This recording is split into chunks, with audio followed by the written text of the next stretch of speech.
Just about 30 seconds ago, this was the scene at cozy ARCO Arena. 17,317 packed in with the lights down. And the crowd in full throat already. And now we come inside live. ARCO Arena in Sacramento on this beautiful Northern California Sunday afternoon for Game 6 of the Western Conference Semifinals. The Sacramento Kings, who not that long ago had the best regular season record in the NBA, but slumped down the stretch against the Minnesota Timberwolves, trying to win the series. Al Michaels with Doc Rivers and Michelle Tafoya. This has been kind of a crazy series. It started in Minnesota with Sacramento winning, and then Sacramento was nearly up 2-0. They had a 10-point lead and blew it in Game 2. Then the Wolves come in here and win in overtime. In Game 4, Chris Webber has a huge night to square the series. Then Latrell Sprewell is the man in Minnesota the other night. It's 3-2. Doc, hard to figure, a little of this, a little of that. Been a very physical series. What do you expect today? It's been a strange series when you think about it. You have two offensive teams playing defense, two great offensive teams who can't score, can't make open shots. I think this is the game, Noel. I think this is the game that you're going to see both teams' best shot. You know, the Kings know, obviously, they have to win this game. The Timberwolves don't want to go to a Game 7. They understand that the Kings have been in Game 7s and big Game 7s. Anything can happen in a Game 7.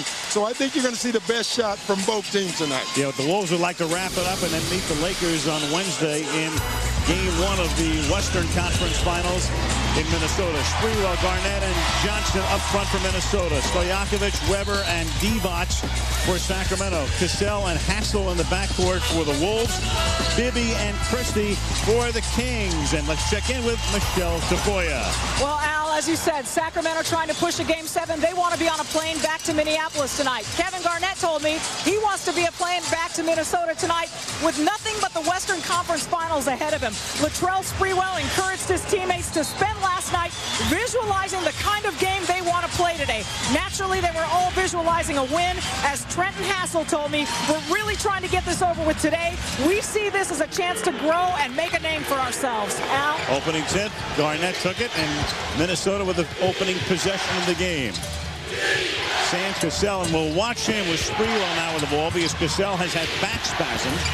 First shot doesn't go, and the rebound comes off into the arms of Christie. And that's a huge concern for the Timberwolves with Sam Cassell because he's so good down the stretch of games. Christie missed the shot, dives to the floor, and we've got a foul call on Minnesota. Dan Crawford, Joe DeRosa, and Bill Spooner are the officials today. And Al, you're looking at Doug Christie, and I think he's the other key guy. If you look at Mike Bibby, and I said he is the only guy that can create, the only guy who has a chance to create is Doug Christie, and I think he has to do it. In and out from Stojakovic, but then tapped back in by Vlade Divac. Stojakovic has been very cold in this series, and Divac is there to hammer it back home. Garnett, and his first shot drops to tie the game. See, he's the one guy on both teams that can get his shot off whenever he wants to. Now, whether it goes in or not, we don't know. Usually it does, but he can always get his shot off. Bibby off the screen by Webber, and Bibby in the lane drops one home. Well, one of the things Rick Adelman said that they have to do is run more pick and rolls. More pick and rolls and get guys involved. And then the T-Wolves turn it over on the travel. Rick Adelman, who twice took the Portland Trail Blazers to the finals earlier in his career, trying to get back to the finals for a third time, has not won an NBA championship. Christie puts it up. Garnett with the rebound. Garnett led the league in total points and total rebounds. He wasn't the scoring champion. That is determined by average. McGrady won that. But more points and more rebounds than anybody in the league as Sprewell drops home a three. Yeah, and you don't like that if you're the King because Sprewell is a streaky player, and he was awesome in Game 5. Aggressive. He drove the lane. He had 34 points. And here's Webber answering. And Sacramento up by 1. Well, you will see Webber and Vlade Divac and Brad Miller with shots all night. Basically, the Timberwolves have decided they're not going to give any back cuts away. So they're going to leave one of their bigs in the paint, leaving the other big open for the Kings.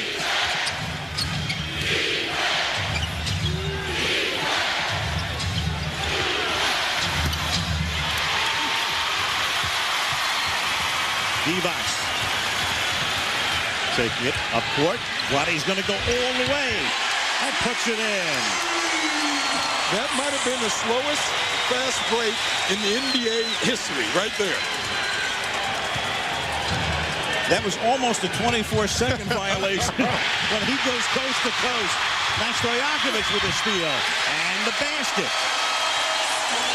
Good timeout by Flip Saunders. You know, one thing the Timberwolves and Flip Saunders talked about before this game is keeping the crowd out. His number one key coming in this game was not turning the ball over. Now, this is not slow motion. This is regular speed. That's Vlade Divac going full speed. And then the one thing the Kings said that they couldn't do, or had to do, is force turnovers, and they do it.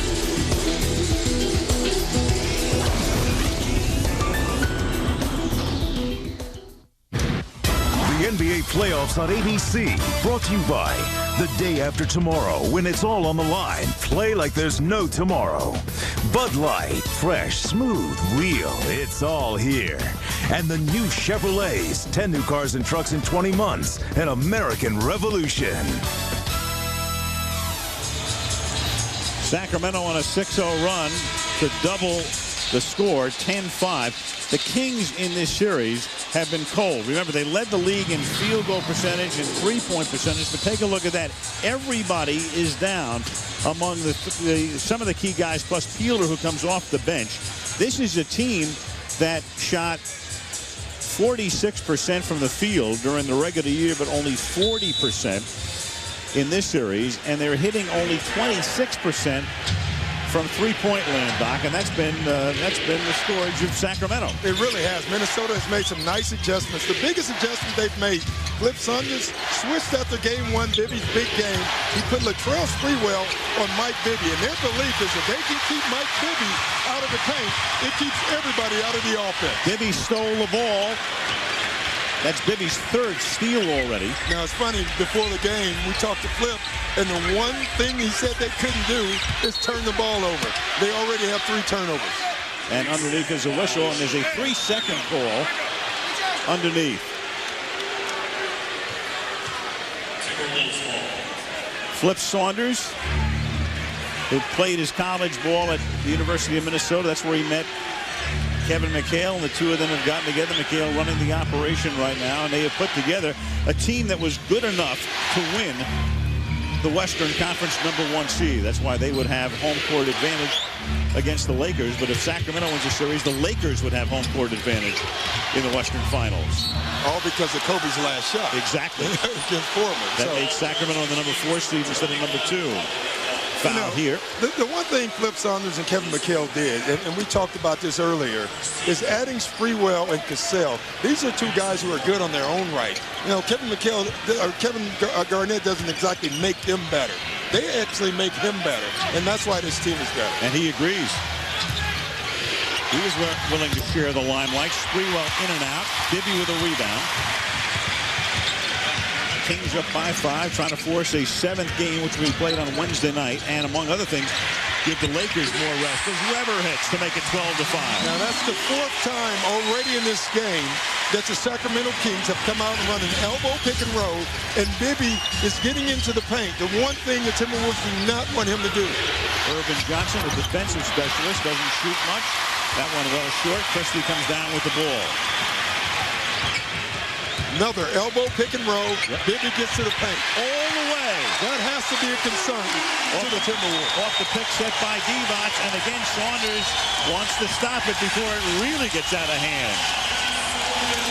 Crowd rises as one at ARCO. 17,000 plus on this Sunday afternoon. 7.5 to go in the first. 14-5 Kings.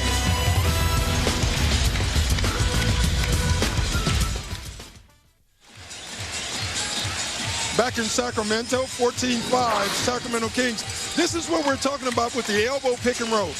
Watch the two bigs right here. They want to block off the middle from Bibby, but he keeps getting deep, and if they stop it, it allows Chris Webber and Vlade Divac and Brad Miller when he's in to get shots. If they don't stop it, Bibby is going to go all the way down the paint and get layups.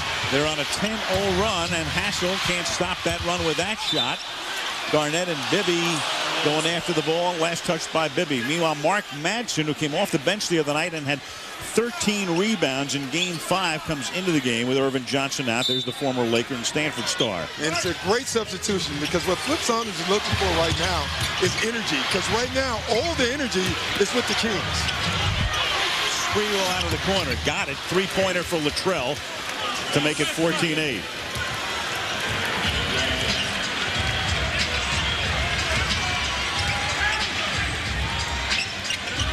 Divac is guarded by Madsen, and a foul away from the play. Foul was on Cassell. Let's check in with Michelle. Al, I spoke with Mark Madsen before the game, and he recalled Thursday a team meeting that Latrell Sprewell called when he said, anything else going on in your lives that doesn't have to do with basketball, put it on the back burner. Madsen believes that set the tone and that everyone's really done that, and the focus of this team has changed. I don't know what he'd say about this first few minutes, Al. Well, Sprewell had the steal and had it restolen. Christie is wide open. Got it. Two-pointer. Points off turnovers. We saw the graphic earlier. In the 2 losses, they've averaged 20 turnovers. And right now, they're back on their way to a high turnover game. Making it 3 for Christie to make it 17-8. 6.5. You know, these are the shots that they haven't been getting, wide open shots. Most of their shots have been contested. The one thing that the Wolves have done a great job of is contesting shots. So far, because of the turnovers, they haven't been allowed to do that. And talking with Rick Adelman before the game, Doc, he was talking about in all of the series, there are so many contested shots. Now, the series have been very physical, tough defense.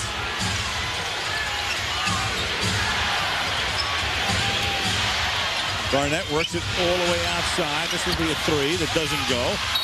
Sam Cassell missing the shot. And Mark Madsen to the rescue. See, great substitution. The guy is a rebounding, he's just an energy guy. He comes in and he causes havoc, and that's what Flip Saunders is trying to do. He can feel the energy all on the other side right now. He's trying to get his team involved in this game. Last foul on Chris Webber. Sprewell. Garnett, they work it to the corner. Madsen out of the corner and puts that one home to make it a 6-point game. And the one thing they can't leave, you know, that was Fred Hoiberg taking that.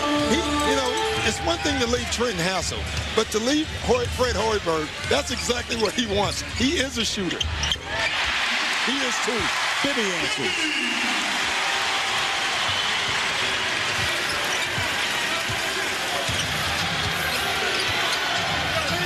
Sam Cassell again with that back spasm showing no ill effects right there, though he does come hobbling back up the court. He had to come out of the game the other night and had electrical stimulation being applied to his back when he was on the bench.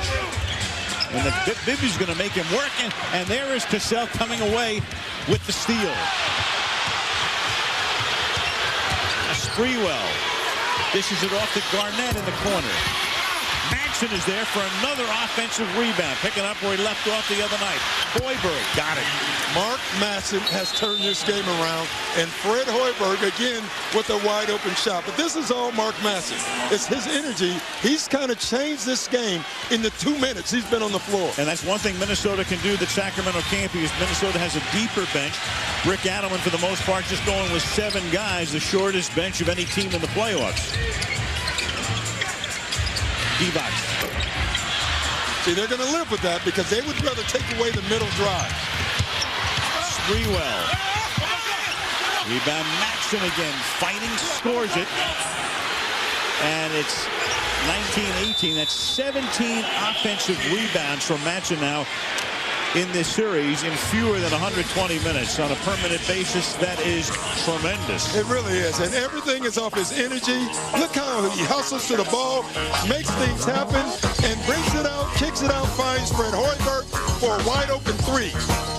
Follows it up with more energy, running the floor, gets the rebound, puts it in for 2. Mark Madsen is making a difference in this game.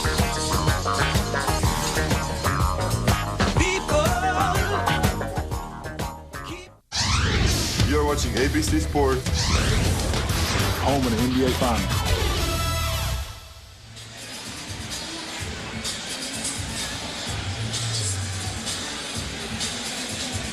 Two buddies who go way back played together at the University of Minnesota. Kevin McHale is the general manager. Flip Saunders in his 9th season as the coach. And one of the things that these guys had to do after last year's bouncing in the first round by the Lakers is go out and restructure the team. And one of the things they did is restructured it with the guy in white there, Madsen, brought him to Minnesota, and what a difference he's made the last 2 games, Doc. Yeah, he really has. And one of the things Flip Saunders was talking about yesterday is they wanted talent, number one, but they needed energy players. He thought that they had a team that was passive in the past. And so they go out and they get a Madsen. They go out and get a Trenton Hassel, a Fred Hoiberg, a Sam Cassell, a Latrell Sprewell. All these guys are energy players and makes Kevin Garnett and meshes with Garnett's energy as well.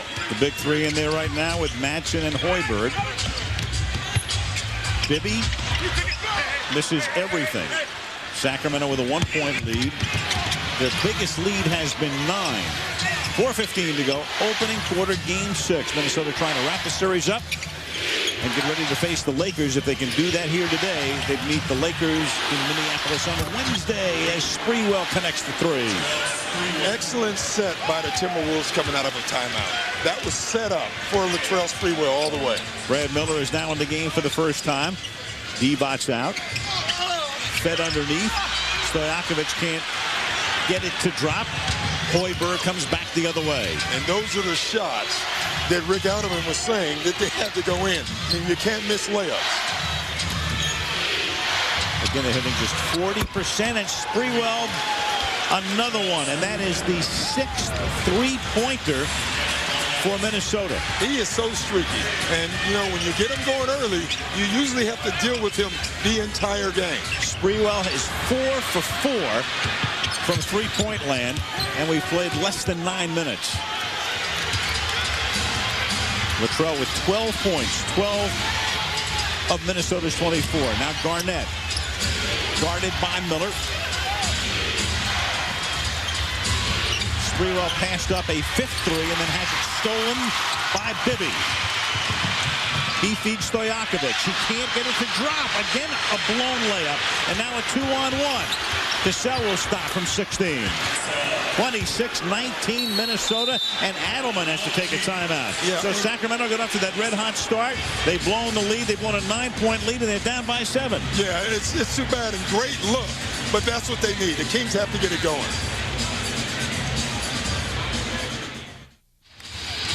.244 left in the opening period. Over the last 2 minutes, 40 seconds, Minnesota's on a 15-0 run.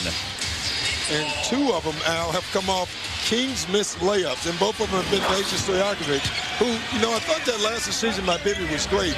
He had a 3-on-1. He went to Peja's side because he knows he has to get him going. Weber loses the ball. Started to fall down. Sprewell all the way, and then Sprewell has it knocked away out of bounds. And Minnesota will inbound. Meanwhile, Cassell in the backcourt. It looked like Cassell and Chris Weber were getting into it after the play was over. They get tangled up, and just watch it. Anthony Peeler is going to come into the game. It's been that kind of a series. You had Miller and Martin the other night. I guess Miller got fined, what, $10,000? $5,000 a digit? You know, what that was, Al, was Chris Weber figured the best way to guard Cassell is by laying on top of him, not letting him go. Cassell with the last basket, 28-19. It's been an 18-point swing in this period. An amazing swing. Stojakovic, they need him to get hot. You notice how when he caught that shot out, he was drifting to his left. That's what the Kings need him. The Timberwolves have decided they're going to try to make him drift right, which he's not comfortable doing. He set it up for himself that time. Was able to get the 3, and then Garnett gets the drop to make it 30-22. And for Garnett, now that's 4 points. Sprewell's been the big man. He has 12 points all on 3-point shots. Weber all the way in. And the offensive foul. Mark Madsen in the right place again. 30-22. Here's Michelle. Well, Sam Cassell just really walked painfully off of the court to go to the bench. He's being replaced in the lineup, but he's really showing it out there when he's trying to run the floor. He's a lot slower than he normally is, and I think getting tackled by Chris Webber a moment ago may have caused this. Flip Saunders told me earlier that as long as Sam Cassell doesn't get banged around, he could be okay, but as you saw, he got banged around. He's been grimacing since he came out for warm-ups. Well, I have to be honest. If I'm on the court and I know a guy can't get banged around, if I'm on the other team, then I'm going to bang him around a little bit. You bet. Stolen by Miller.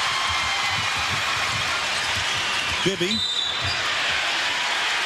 And a reach in by Martin. Well, we were talking to Rick Adelman about going up against a guy who's hurt. If nothing else, you want to make him work like crazy on the defensive end as well. Yeah, you want to make him move. You want to make him run through picks. And that's what the Kings are really doing. They're really making Sam Cassell work. And Stojakovic loses the ball. Well, I tell you, Sprewell, we talk about Mark Masson's energy. It's been phenomenal. But Sprewell's energy is matching it. Again, what Flip Saunders said, they went out and got energy players. And you can see it throughout this game thus far. Well, everybody knows about Sprewell's energy from his days at Golden State through New York. And then he was very upset when he left New York last year. But he comes to Minnesota. And, of course, he's been put into a position right now where he's playing with Garnett. He's playing with Cassell. And he's with a team that is the #1 seed in the Western Conference. So it's worked out, at least to this point, very well for him. Well, there he is again. You think about the Timberwolves in the past, Kevin Garnett stood out because he looked like the only emotional one. Now Kevin Garnett looks like the calm one on the floor because you have these other guys. Peeler misses the three, but it's Peja Stojakovic for the putback to make it a 6-point game. And every bucket he makes is good for his confidence. A guy like Stojakovic only needs a couple of them to go in, and then you're in trouble. He has 7 in the period. Shot clock at 7.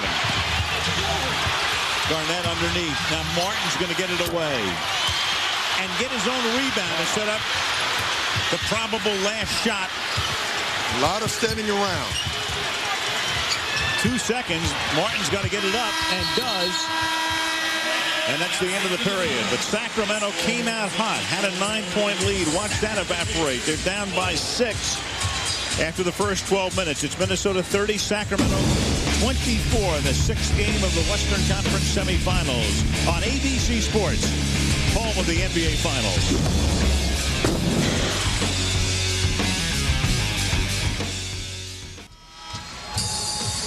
In Sacramento, Al Michaels, Doc Rivers, Michelle Tafoya. End of 1, Minnesota 30, Sacramento 24.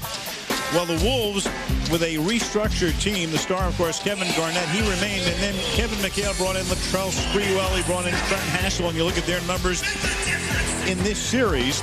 Hoiberg, Madsen, great on the boards. And for the Minnesota Timberwolves, take a look at that. You have 12 guys on a roster. Last year, they went to the first round, lost to the Lakers. They have only 3 guys remaining from last year's team. That would be the star Garnett, Wally Szczerbiak, who's been hurt a lot of the year, and Gary Trent, who doesn't play that often. So you have a 75% roster changeover. And all the guys have helped this team win in some way or another.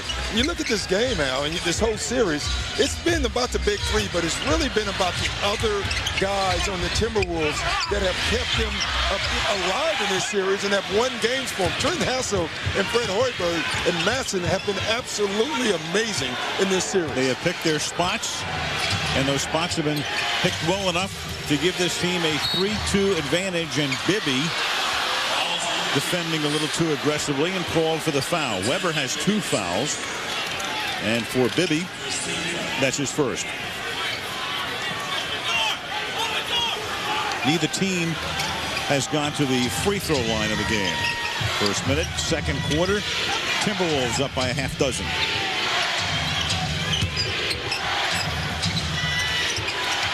Sprewell inside the line this time. along the top of the backboard.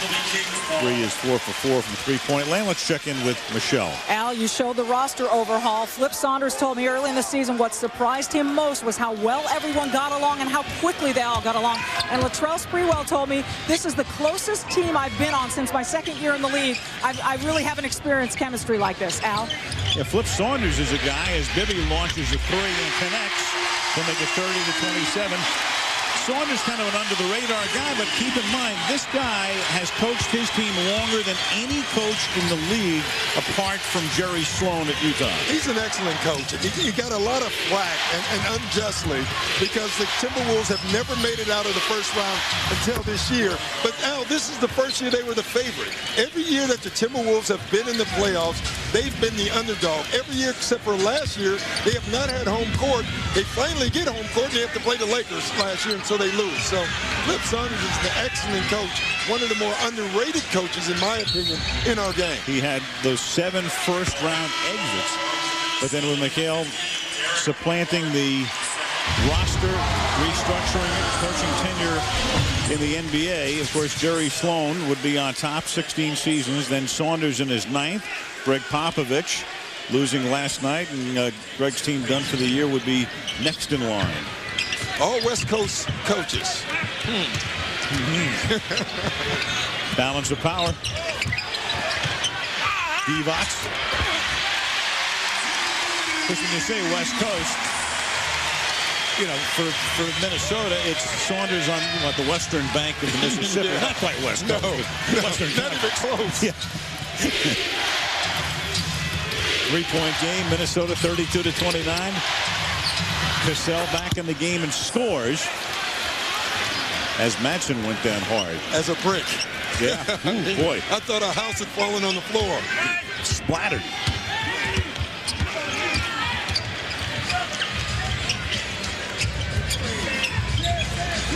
Bibby trying to work off the pick. Wheeler gets it back to a wide-open Brad Miller. Great patience. You know, Rick Adelman this morning, when we were talking to him, he said, uncharacteristically of our team, we are not a patient basketball team right now. We're settling for bad shots. We have to use the clock and be patient. If we do that, we'll get every shot we want. Another turnover by the Timberwolves. Christie created it. Bibby then feeds Miller, but he handcuffed him. Well, Johnny Bench couldn't have caught that one. I mean, that was a fastball. Hoiberg. Fred Hoiberg out of Iowa State.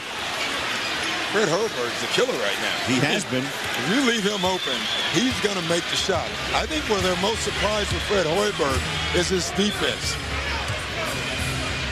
You think about it, the Bulls release Fred Hoiberg and Trenton Hassel, and both of these guys have come through in the playoffs for the Timberwolves. And they're each just one game away from the Western Conference Final. 37-31 Wolves.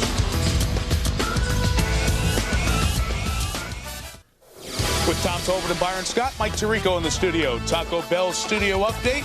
The 93 Chicago Bulls, coached by Phil Jackson, were the last team until last night when the LA Lakers became the 4th team in NBA history to be down 0-2 but win a series in 6. They eliminate San Antonio and await the winner of Minnesota Sacramento. Al. All right, thank you, Mike. And that winner, if it's Minnesota, would mean that the Western Conference Finals would start on Wednesday at the Target Center. Well, you've heard about the X factor. Let's make it the H factor for Minnesota, because Trenton Hassel during the regular season and early in the playoffs, and then Hoiberg, the other H, have been so instrumental in positioning Minnesota for a shot at the title. Yeah, it really has, Al. And you look at Trent Hassel, his offense has been gravy. I mean, they've decided they're going to leave him open and make him make shots. And fortunately for the Timberwolves, he has. But Fred Hoiberg's offense was not accounted for, and he's done a terrific job in his own right. Trent Hassel has to be credited, though, for his defense. I think he is surely responsible for slowing down Peja Stojakovic. Wally Szczerbiak comes in, and so does Gary Trent for the Timberwolves. Minnesota is 7 of 8 from three-point range. Bibby outside the peeler, the Minnesota Timberwolves. Peeler, who was kind of converted into a defensive guy last year at Minnesota. Then he gets traded. Wound up stopping overnight in Milwaukee on his way to Sacramento, and he's the sixth guy off the bench in the absence of Bobby Jackson. Yeah, I think he's more comfortable in that offensive position. I tell you, one big key right now for the Kings, and if you're Rick Allen and you really like it, is that Doug Christie is being offensively aggressive. You know, sometimes he just settles into being that defensive player. They really need his offensive energy, and thus far in this game, he's doing it. The last foul was on Zerbiak, and off the glass for Bibby, who just shakes his head and said, well, you know, sometimes it goes in. That ties the game. Ties the game and gets the crowd right back into the game.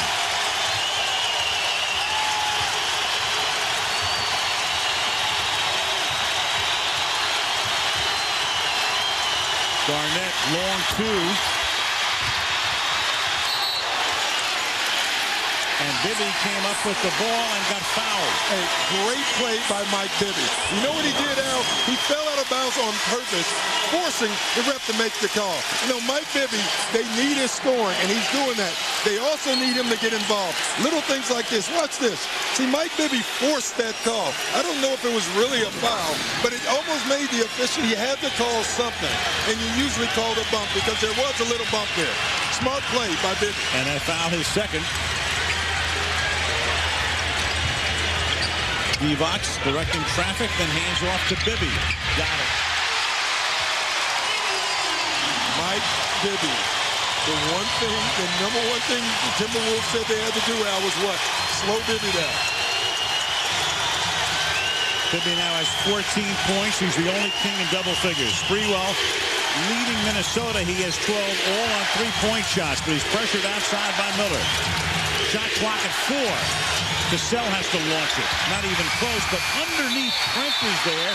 He misses, and a 24-second violation. He didn't get it off in time. It's so loud in here, I don't think the officials heard it at first, so could see the clock. Now, one reason this place is so loud is it's small. I mean, if you're inside a place like Staples Center or in Houston at the Toyota Center, there's about twice as much, cubic feet inside, so the sound just reverberates, bouncing off the walls like crazy. And so are the Kings right now, as they're up by a deuce.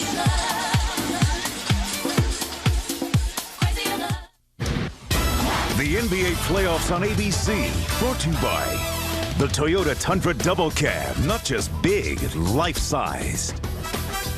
Universal Pictures The Chronicles of Riddick in theaters June 11th. And Goodyear Assurance featuring triple tread technology.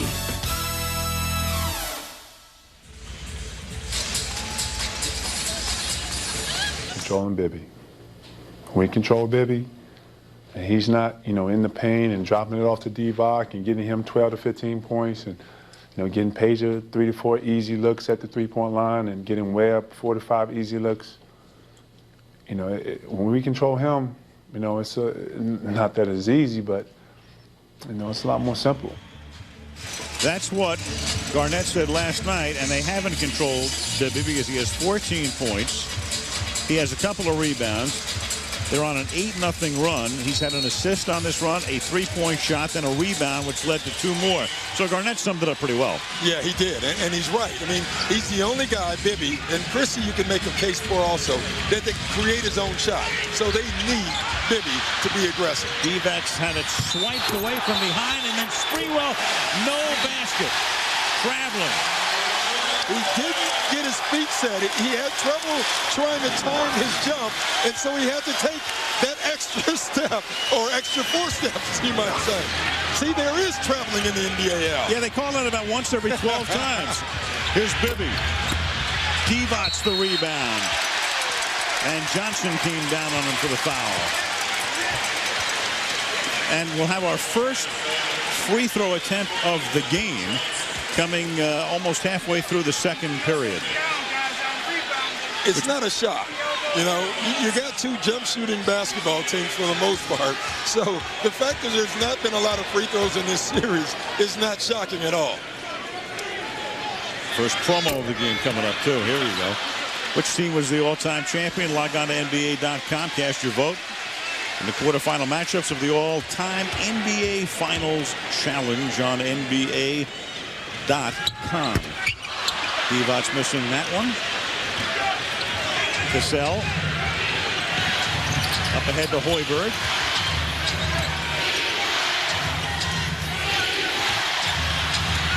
Cassell gets a pick from Johnson, but Divac came out very nicely, and then Trent inside gets doubled. Shot clock at 3, and it's stolen away by Bibby, and out in front is Christie all alone. Another turnover. You know, you think about the keys to this game for the Timberwolves. Number 1 was no turnovers. Keep the crowd out of it. Number 2 was slowing Mike Bibby down. Neither one has been done thus far. And Sacramento will come back with this one. Foul is on Cassell, offensive. Doug Christie, the defensive player for the Kings, getting involved. You know, again, his energy is infectious, and right now, he's getting his team pumped. You talk about energy, guys. When Doug Christie's energy is high, the Kings are a different basketball team. That is Cassell's 3rd foul, so bad back and 3 fouls now for one of Minnesota's big 3 as Sam takes a seat.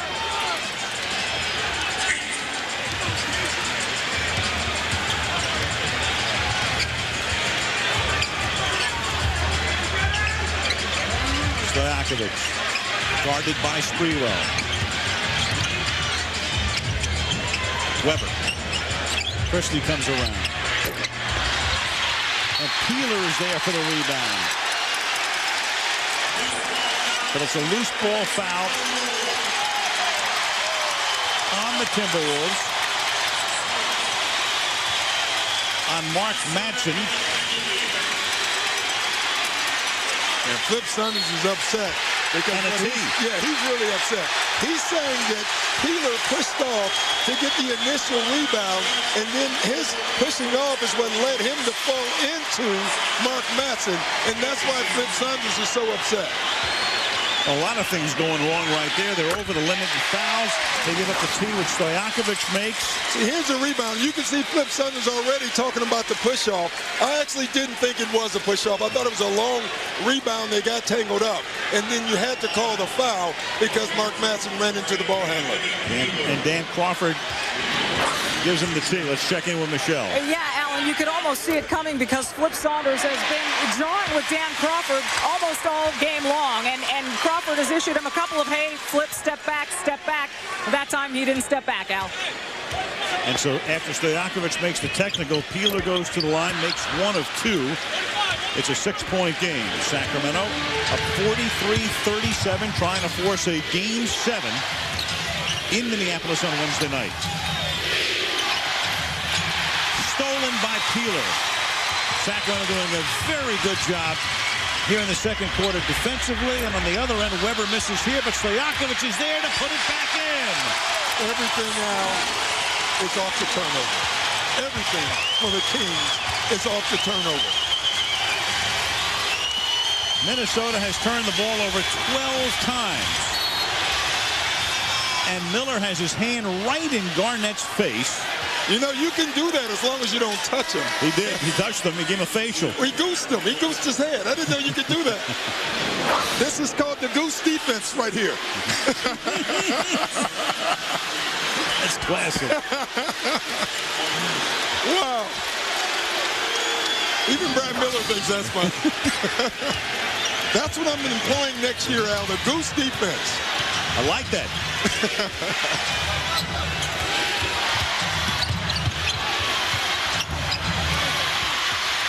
Stojakovic comes away with it.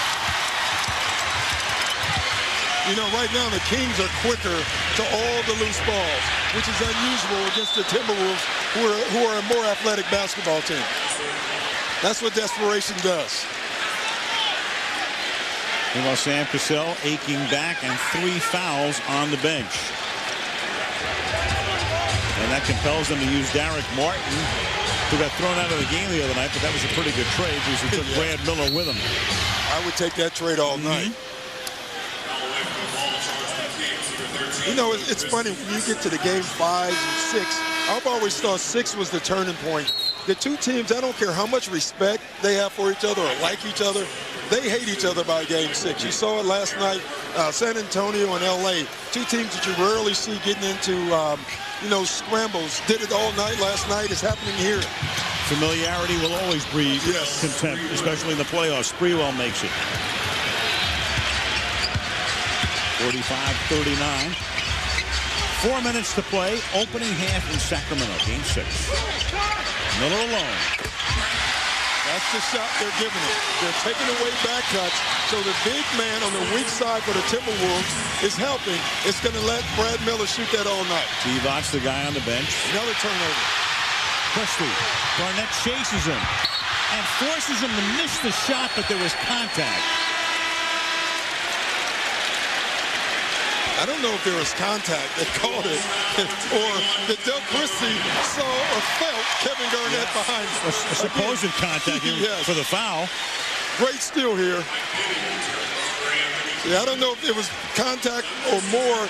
Doug Christie can feel Kevin Garnett. Kevin Garnett, the MVP, as Christie can't knock down the first one. Kings are missing free throws, and that's something they don't do. No. 2 for 6. Good free throw shooting team. Good three-point shooting team normally. What is it with free throw shooting in the playoffs? It's like it's epidemic with everybody.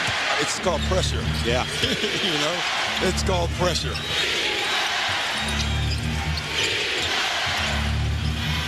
Sprewell. His 5th three? No. Matson with a rebound. Game gets out of control. Flips on this with Mark Matson back in. He needs more energy. Garnett from the baseline drops it home. 48-41 Sacramento. I think that's where the Timberwolves are going to have to go a little while right now, is getting the ball down to Garnett. He has to make something happen. Get the steal. Cassell now. Sprewell works it inside to Garnett, who gets doubled. See, but that leads to open shots. I think you have to go to Garnett first. Cassell missed. Out of bounds it goes. Sacramento will inbound. 2:45 remaining in the opening half. Sacramento on top 48-41.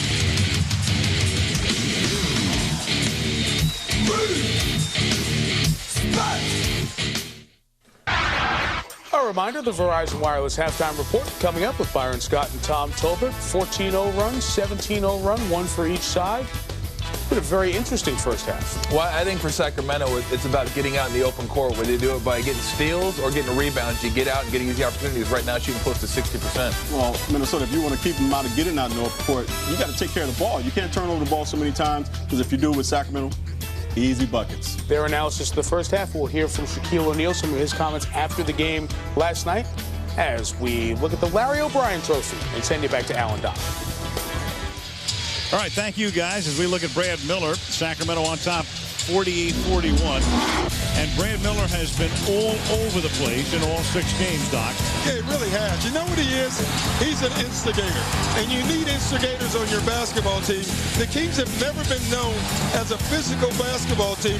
And I think Brad Miller brings that element to it. He gets under your skin, Al. He's one of those guys that irritates you. He does all the little things. He gets into the little scramble. He's goosing guys' heads, pushing them in the face. I mean, he's doing little things that irritate you. And in a 7-game series, it really bothers you. He's battled everybody but Roy Jones in the series. Yes. And how about that last night? He would like to battle Roy Jones right now. Oh, boy. Ooh. Down in the second round was Jones. Sacramento leading 48-41. Each team in this game has had a 9-point lead. And the big runs today. Kings early, then the Wolves, and the Kings then again. Weber. From Bibby. That entire play was set up by Mike Bibby. They're giving him so much attention now. He's able to still create, and he's getting everybody else involved. So another 9-point lead. You had a 9-point Sacto lead, then an 18-point swing. Now it comes 18 points back the other way. 50-41 Sacramento. Sprewell.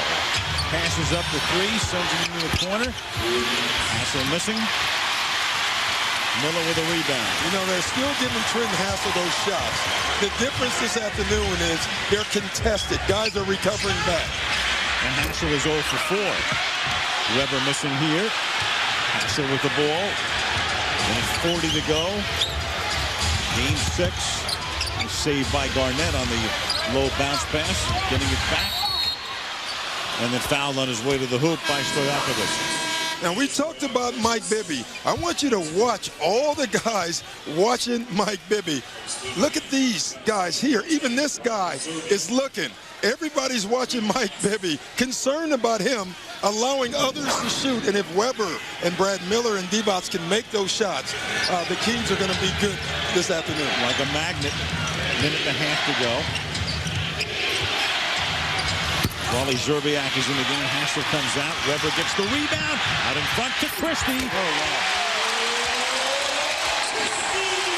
Great outlet by Weber. Great outlet. Biggest lead of the game. 52 to 41. Sacramento ticking down to a minute. Kings hitting 61%. The Wolves at 45. Garnett. A little fall away is good. See, every time the Kings make a run, I think the Timberwolves should go right back down to Garnett, because I don't think there's anybody on the Kings team that can stop him from getting his shot off. I think you're right. I think he's going to wind up being the key to Minnesota's success, or a lack thereof today, as Miller puts it home. Bibby again, though, Al. Bibby is causing havoc right now. He's breaking down the Timberwolves defense, and he's getting everyone involved. Bibby has 14 points and 5 assists. Sprewell.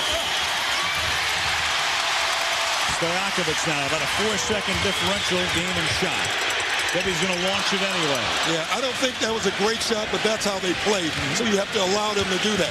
They could have gone in the half with the final shot, but that's not the way the Kings play. If it's an open shot, they take it, so you have to live with it every once in a while. That Leopard not changing its spots here, and Miller for the reach and foul. That is a dumb foul.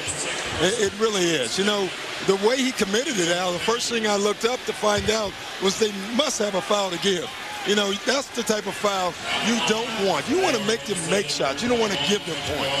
This is the Timberwolves' first trip to the free throw line today because of 7 seconds left in the half.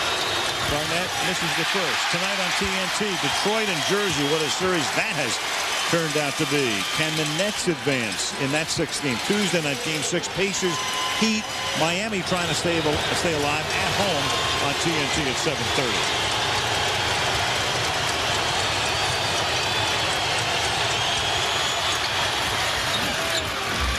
Ten-point game now as Sacramento figures to have the final shot of the first half. Bibby going to take it all the way in and has it blocked out of bounds by Garnett. And that's great recovery. Garnett was beat at the three-point line and was able to get back under the basket to block that shot. 2.6. Doc, did Fisher really make that shot the other night, by the way? No. Unbelievable. Stojakovic. You mean like that? Yeah, sort of like that. Wow. Good call, Al. You saw it coming. 2.6, that is an eternity. Stojakovic way behind the line. And the Sacramento Kings, who had a 9-point lead, blew it. We're down by 9, end up by 13. Wow. There's been more into the second and the quarters in the game shots so far in this playoffs. It's been amazing. Peja drops a bomb. Speaking of Stojakovic, here he is with Michelle. Actually, I've got Mike Bibby with me, who's been getting all of the Wolves' attention in this game. How have you adjusted to what they've been doing to you? It's been working a little harder. You know, I mean, Sprewell's making it tough, you know, to get the easy open looks. So I'm just trying to run them a little bit, you know, trying to make them chase me a little bit more than I have been doing in the past. One of the things you guys have been doing well is forcing turnovers, and you've been making them pay for that. How have you been forcing them? We've been aggressive on defense, you know, just helping each other. You know, I always tell everybody, you know, it's hard for teams to score on each other if everybody's in there helping out and rotating. So that's what we're doing. All right, thanks a lot for stopping, Mike. Back to you, Al.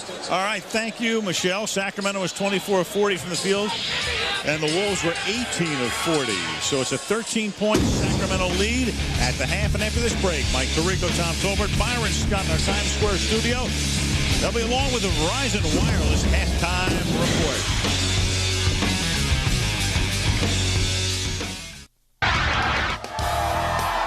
Live from Times Square in New York City, this is the Verizon Wireless Halftime Report. Now, your host, Mike Tirico. All new meaning to face up against the defender and put the clamps down on the other team, huh? Love the intensity of Game 6 because both teams play with a little bit of desperation, trying to get their hands on the Larry O'Brien Trophy when all is said and done in about a month or so. Welcome back to Verizon Wireless Halftime Report. Byron Scott and Tom Tolbert. 57-44 the score at the break. Sacramento by 13. Just give you a quick number on why Sacramento's playing well, guys. 24 field goals, 16 assists. Usually a sign that Sacramento's doing the right things. What'd you guys see?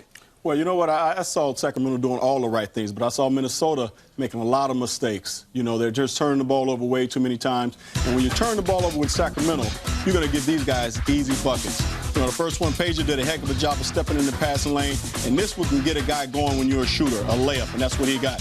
Try to drive, lose the ball, get a fast break, and this is Sacramento's game. If they can get out in the open floor, they get easy buckets, gets their confidence level up. And when you're Minnesota, you got to take care of the ball. 6 turnovers in the second quarter. You only shoot 35%. That means Sacramento has many more opportunities to get up and down the floor. I thought Peja had to have a big game, and he's doing that right now. He has 13 points. Mike Bibby has 14 points.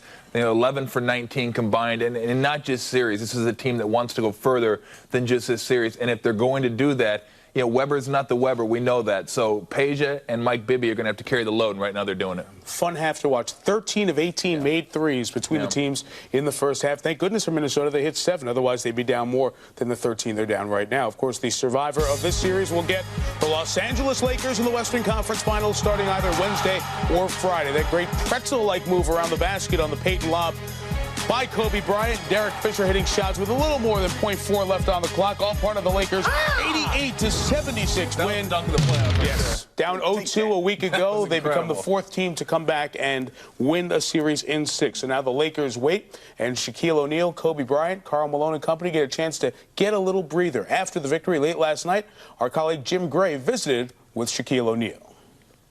How can a team go through everything that it's gone through this year, now come back and beat San Antonio, the defending champions, 4 in a row, and set yourselves up to make another run at this championship? The answer is, this is Hollywood. It's Hollywood. So it's scripted? I would say it's somewhat scripted, and I would say we're a close-knit group. I think people that try to figure us out and, they take our words and they try to, turn them around to their advantage to, make us look like we're at war with each other. But we're not at war with each other, especially when you got a guy like Phil Jackson. When you're in a troop and you're somewhat down, if a president doesn't panic, then the troops won't ever panic. So if the president doesn't show fear, and the general don't show fear, first sergeant don't show fear, and Gary Payton, the drill sergeant, don't show fear, everybody else follow. You get that, the general, the first sergeant, the drill sergeant, all working around Shaq. There you see against Sacramento and Minnesota, the Lakers won just one, but each win was an impressive one late in the season when LA was having that 11-game run and pulled it all together. I find Shaq's comments interesting because it does say a lot about chasing championships and going for a trophy. You tend to put all the other petty stuff aside when there's a carrot, whether it's sports or the business world, that you really want to come together for at the end. Yeah, Mike, you know what? The Lakers are all about winning, and I think everybody's starting to forget about that because of all the things and all the drama that they've had this season. But when it's all on the line, these guys are going to come together and go for that gold, and that's that ring. And that's all they want, and that's all they're thinking about right now. Yeah, I remember, when I was playing, I was chasing my championship dream. When? Oh, wait, back to Byron. Oh, okay. I chased a few of them. Yeah. Let us pick on you. It's a very easy target. Trust me. I beat you to it. Remember last week we were saying a 2-2? Right. First time the playoffs have been all 2-2 in this round in the 21 years of this format. How great have the games been? Awesome. They've been exciting. More tonight with the Nets playing Detroit in Game 6. Game 6 with Indiana and Miami ahead. And Game 6 here is living up to form. Peja, the big 3 before the break. Kings by 13 at the half.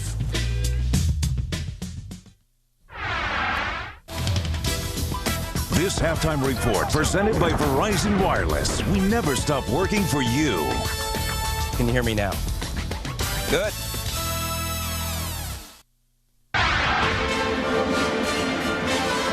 Wade, jump stop and a hammer. Pinned against the glass by O'Neal.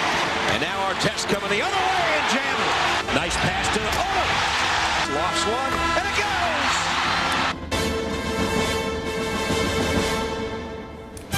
The home team has held serve, but Miami's won 18 in a row at home. Can they force a Game 7? They take on Jermaine O'Neal and the Pacers. Looking to get to the conference finals on ESPN. Also available on ESPN HD, 7:30 Eastern. Game 6 on Tuesday night. Half 2 of Game 6 in Sacramento comes up in a bit. Mike Bibby's had a huge half. The Kings are on top by 13. This halftime report presented by Verizon Wireless. We never stop working for you. The second half is next after this message and a word from our ABC stations. Can you hear me now? Good. Back we come to Sacramento, where the Kings are trying to stay alive on top 57-44, trying to force a 7th game. Al Michaels with Doc Rivers, Michelle Tafoya. Talking about, for Sacramento, Mike Bibby, how important he is offensively and defensively. Big first half, and they have a 13-point advantage. Yeah, it's the reason. You know, you think about Mike Bibby shooting 60%, and so is the team. And he's setting everything up. Turnovers is one thing, but the pick and roll is setting everything up for the Kings. Here you see Mike Bibby make a shot. Here you see him get Chris Webber involved. Here you see his pass, not necessarily the assist, but it leads to the assist. So he doesn't get credit for that one, but he really should. Look at this. Chris Webber wide open. He's wide open because of Mike Bibby. So Mike Bibby is doing everything that the Timberwolves said they could not allow him to do, and that's why they're winning. And let's go to Michelle. All right, well, I saw Sam Cassell walk out of the locker room at halftime, Al. He was walking slowly and in pain and wearing an electronic stim packet around his back. Now, Flip Saunders told me he's going to continue to play, but this has made it tough on the Timberwolves. Flip said, we're a point guard-oriented offense. Sam's only been out there 16 minutes. It'd be nice if we could keep people on the floor, but Sam Cassell looks to be in a lot of pain, Al. He's in a lot of pain, and you know what? With something like that, who knows if it goes to a 7th game, how good that's going to feel in 72 hours. Yeah, I mean, when you think about the Timberwolves, they have to think on a lot of things. They need to win this game if they can, because they get rest instead of the Lakers getting rest, you know, for Sam Cassell. Bottom line is, he's a key point guard on this team. You know, Derek Martin is an okay backup, but they need Sam Cassell on the floor. Cassell has 3 fouls. How astonishing is it that Minnesota, as Webber shoots here and doesn't get it, Minnesota had a 17-0 run. The biggest run by any team in any playoff game this year. They had a 17-0 run and trailed by 13 points at the half. Yeah, I think if you told Flip Saunders before the game, in the first half, you're going to have a 17-0 run, but you're going to be down 13, he would have said you're crazy. Foul on Mike Bibby. That is his 2nd. It kind of, you know, is the theme of this whole series, though, Al. When you think about it, you know, this series, nothing makes sense, you know. You think a team has a game 1, the other team wins the game. It's just been a strange series in that way. They're very bizarre because when you think about it, Sacramento came very close to a sweep. They won on the road. They had a 10-point lead on the road with 4 minutes to go and coughed it up. Then they made a big comeback here to tie a game that went into overtime and had the advantage because of the foul situation and lost the game. Then they win game 4. The next thing you know, they're down 3 games to 2. Yeah, it's been a strange game. And yet, when you look at it all, everybody's back on course. If the Kings win this game, then it's 3-3, and it goes to that final game. And that final game is the game that the Timberwolves have played all year to get, Game 7 at home. Webber. Wide open. Calls by Bibby. If nothing else, the Lakers will be rooting for a 7th game here. They face a more tired team, a team that would come off just a day's rest because they played the first game of the Western Finals on Friday. And, of course, the other thing, the Lakers would have home court against Sacramento, but not against Minnesota. Yeah, you know, the Lakers are one of those teams. I don't think they really care about home court. At least they say that. I think every team would love to have it. But right when they don't get it, then they say, well, it really doesn't matter.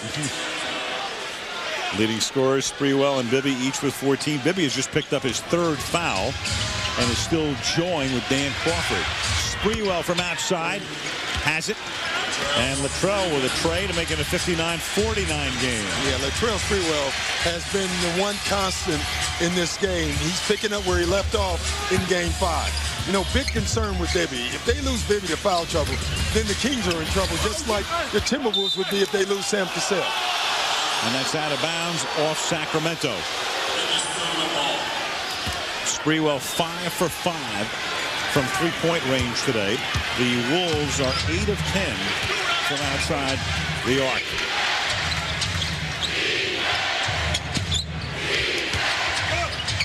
Garnett, finger roll doesn't go, and Divac clears the glass.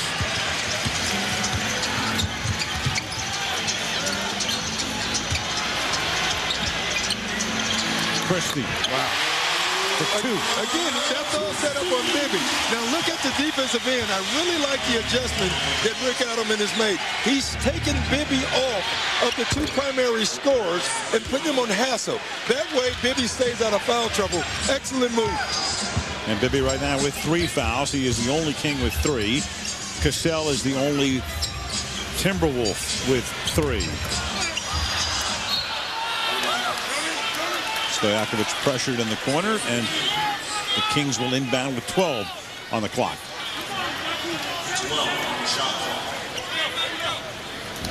Minnesota hitting 47%. Sacramento right now 58%.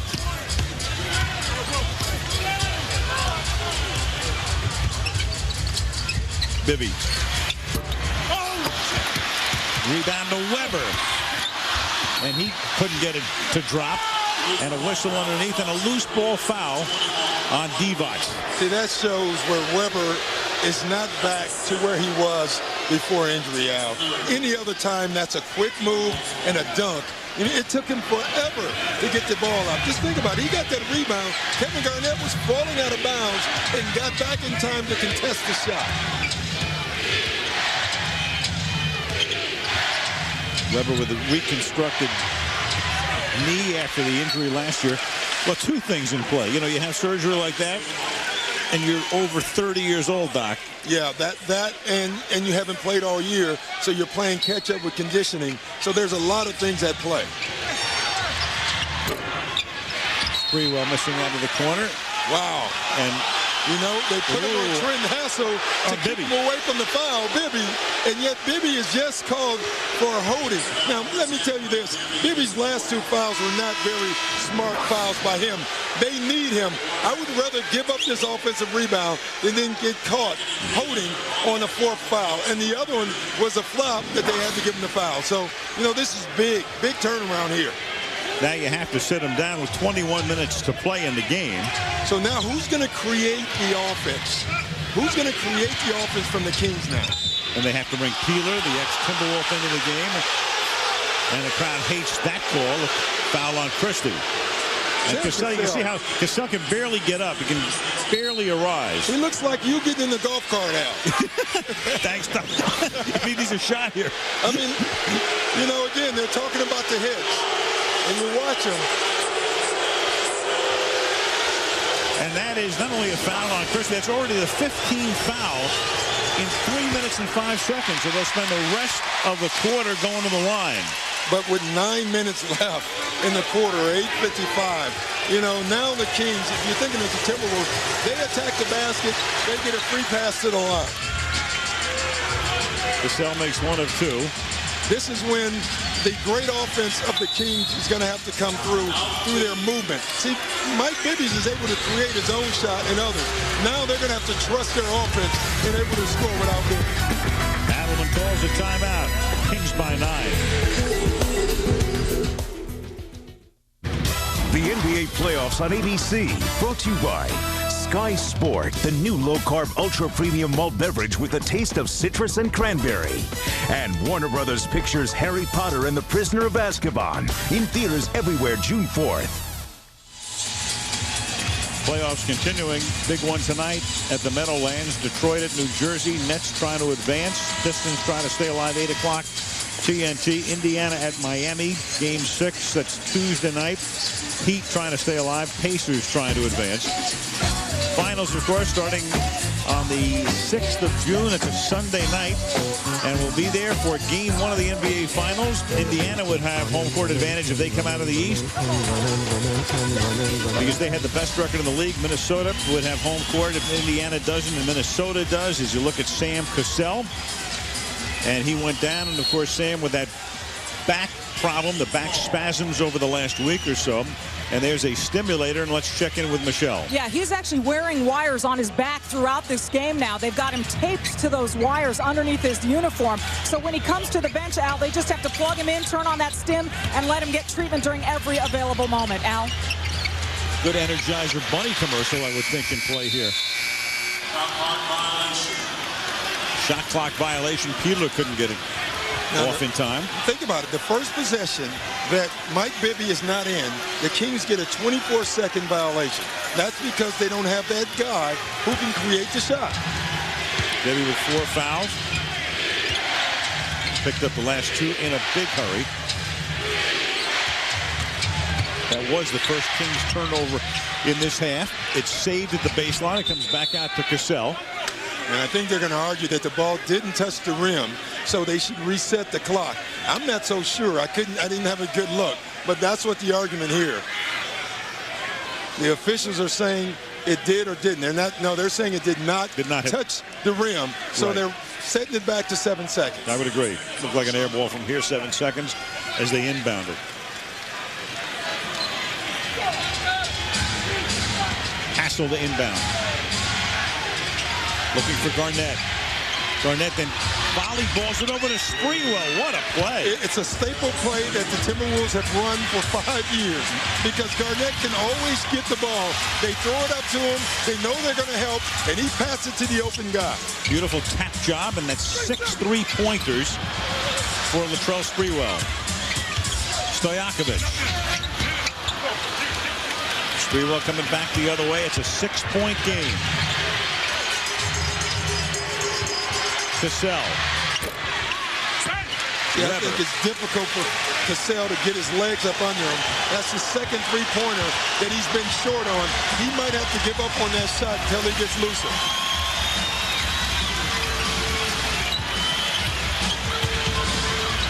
D-Bots. Weber is there. Gives it to Vlade. See that again? That usually means that Weber is going up. But he can't elevate right now, so instead he has to pass in the interior. Great cut by Christie. Christie draws the foul underneath. Let's go back to the flick pass from Garnett into the corner to Sprewell. See, they're banking on the help. And whenever you throw it to Garnett, that guy in the corner helps. He flicks it to the helper's guy, and that guy gets the open shot. Meanwhile, that foul was on Cassell, and that's 4 on him. So Sam Cassell has to go back to the bench. Bibby on the other side is already on the bench as Christie makes the first of 2. And I find it interesting. Flip Saunders was going to take Sam Cassell out. Sam Cassell just talked Flip Saunders into not taking him out of the game. That's a gamble, because you don't have Bibby on the floor. I think Minnesota could probably get away with not having Cassell on the floor right now as well. I think Bibby is more important because he means so much more to the offense.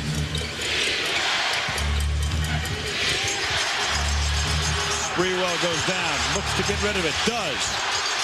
Fed underneath, doesn't go. And Weber starts back up the court, and Garnett fouls him. Well, Garnett fouled him all the way up the court. You know, they couldn't see it. Danny Crawford was blocked out at first. See, I like this. Flip Saunders thought about it. He allowed Sam to talk him out of it at first. And you look at him. Sam's not happy, but I think Flip Saunders is doing the right thing. I think so, too. He's looking at the score. It's a good move. You know, you can see it here. Please, coach, don't take me out. You know what Flip is thinking? If I don't take you out, what you're saying is you're not going to play any defense. And I need somebody who's willing to defend out on the floor. I think it's a good move by Flip Saunders. So Martin comes into the game, and Christie gets fouled and goes to the line. Smart play by Christie. He knew he had Latrell Sprewell on his back, so he kind of took a jump shot going backwards so he can feel the body and get a foul.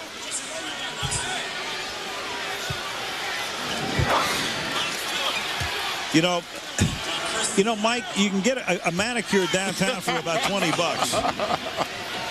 Well, you know, they don't have a manicurist, if that's what they're called, on staff. So right now he has to do it himself. Well, you're going to coach the Celtics next year. Why don't you, I might have put it into play? If after they get one, they can shoot like him, I'll have one. That is funny. Wow. I liked having long nails when I was a player because I wanted to scratch some guys. 65-55. Meanwhile, when you were with the Clippers, I understand you got cut like 5 times in a year. Exactly. I was a cut team. Swing. Good ball movement, but the play clock is now down to 3. Sprewell under pressure misses. And out of bounds it goes. And for Latrell Sprewell, that's the first 3-pointer he's missed. He's now 6 out of 7. You know, Pete Carell said something really funny before the game. He said, you know, everyone attacked us about not playing defense. Now we're playing defense and we can't score anymore. So we can't get them both at the same time. Stojakovic.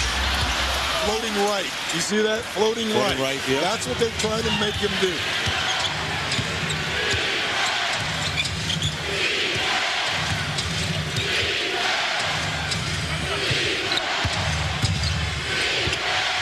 Sprewell whips it back outside to Hoiberg.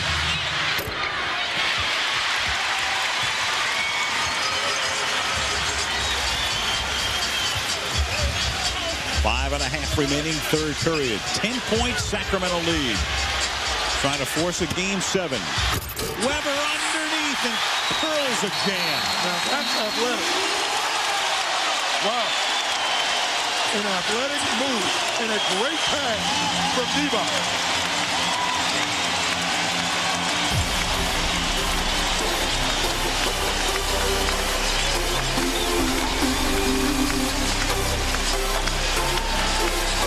2 more for Chris, and the Kings are up by a dozen.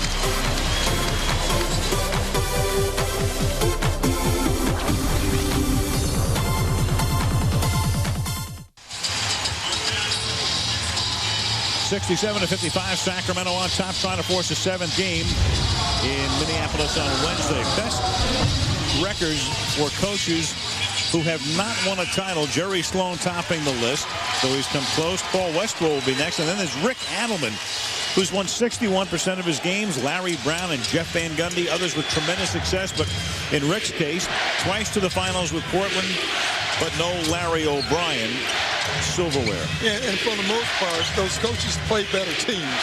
You know, I think that's always overlooked.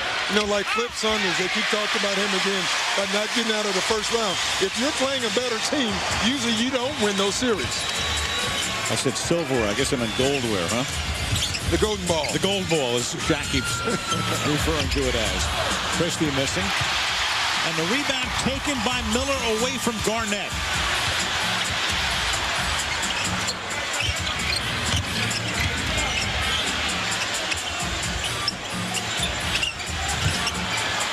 Miller lucky to get it back. Christie now. Good tough defense by Minnesota. But another rebound for Sacramento. See, Doug Christie, in essence, has become the point guard for the Kings. Then Weber has it taken away by the quick hands of Hoiberg. Martin drives all the way. Doesn't get the bounce. And a foul here on Garnett. Let's go to Michelle. Well, the fact that Martin attacked the rim was what Flip Saunders wants. Number one, he wants them to run more, he said in the last timeout, Al. And then he wants them to attack the rim. He reminded them, get aggressive. We've only made 4 free throws in this game. He wants them to get to the line much more than they have, Al. Yeah, 4 out of 6, and Sacramento is 7 out of 11 from the line. You can tell the importance of the point guard in this series. Since both guards have set out, both offenses look stagnant. They're going all the way down to the shot clock. That's why you need creators on your basketball team. That last foul on Garnett was his 3rd. Stojakovic. Good move. Can't get it to drop. Matchson with a rebound. 3.5 left in the 3rd. Inside the Garnett, he gets doubled, comes through the lane, Puts it in. Great move. That move. You know why? They needed a bucket. He ran down, he posted up, and even though he was double teamed, he would not be denied. That's what Garnett has to do in this series.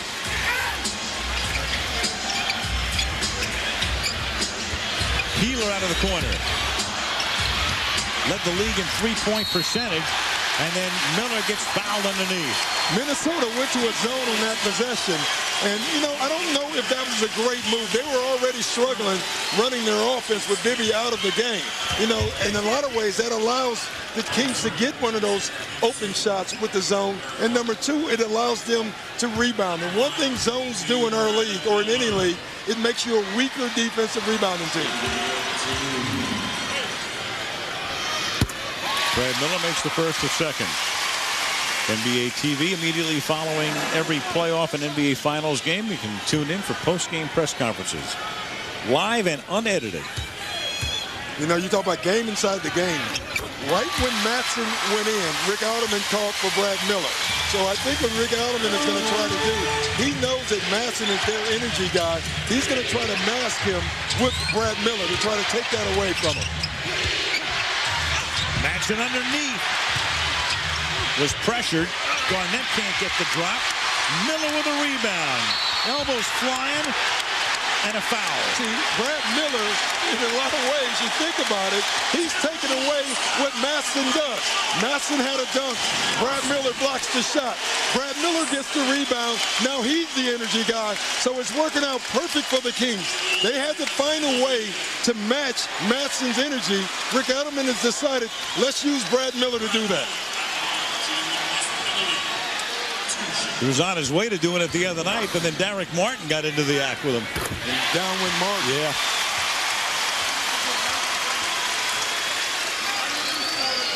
When you look at these two guys in the alley, I would run. I would absolutely go the other way. There aren't too many guys in the NBA that want to be in the alley with these That's true. That's true. Guys are too strong now. We were hot dog players. Is Muggsy Bogues still around? Yeah. Sacramento by 14. Serbiak. Hoiberg.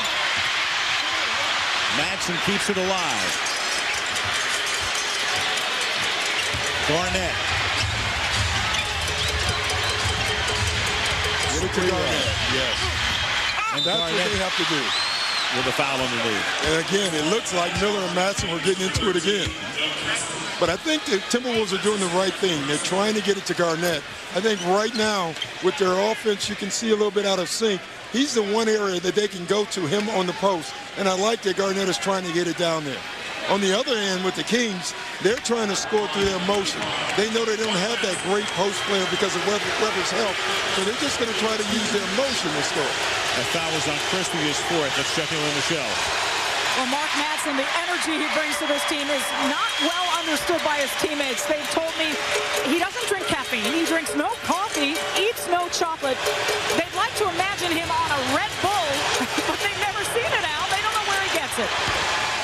Wow, they should call Daryl Armstrong. Get some coffee, some chocolate. How about he sneaks coffee? He has to.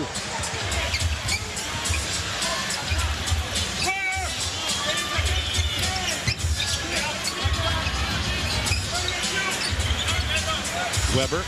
Wow. And then threw a bounce pass out of bounds. The thought was good. The execution of that pass was not. You know, on that time down, though, again, Minnesota went to zone.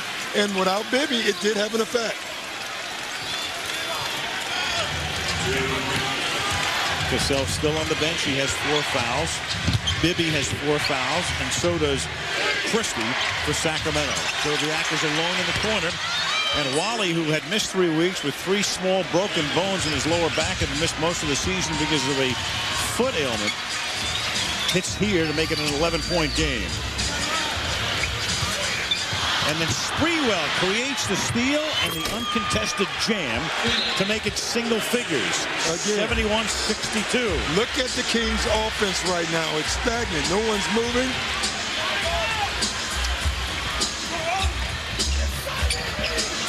Wolves trying to climb back into the game as the third period winds down.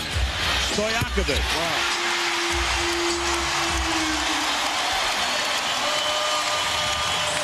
Nothing bigger than a three like that when the opposition is beginning to cut into the lead, building the momentum heading to the fourth quarter. Timely shots. Serbiak.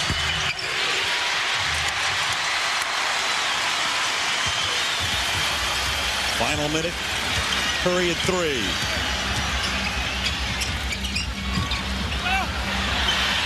Christie doubled in the corner. Peeler is alone.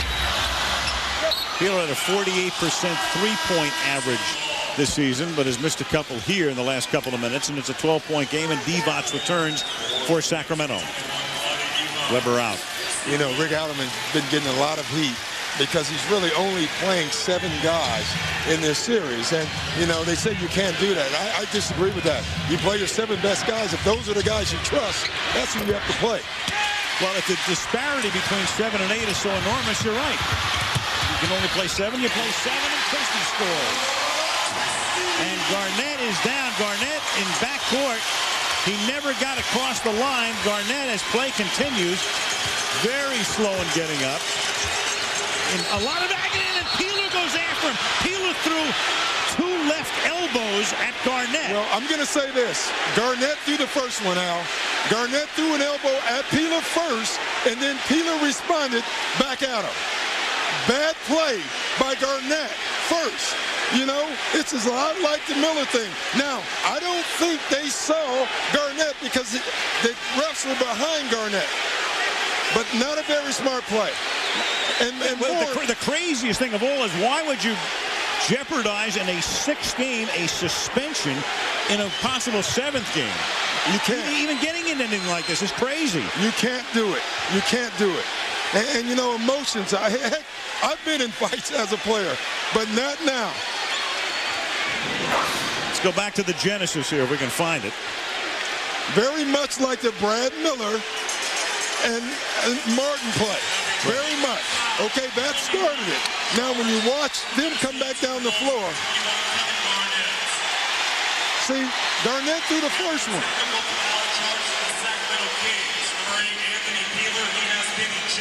Peeler, watch this. Peeler has been ejected. There's the hunt. I tell you, I don't know. You know, Garnett throws the first elbow. Peeler threw an elbow, but it was to the face. Yeah. You know, either you eject both of them or you give them both tacks. And then the fans are throwing stuff, and, you know, this is like insane. They've got those batons or whatever they were. I assume they were made out of plastic. I hope so.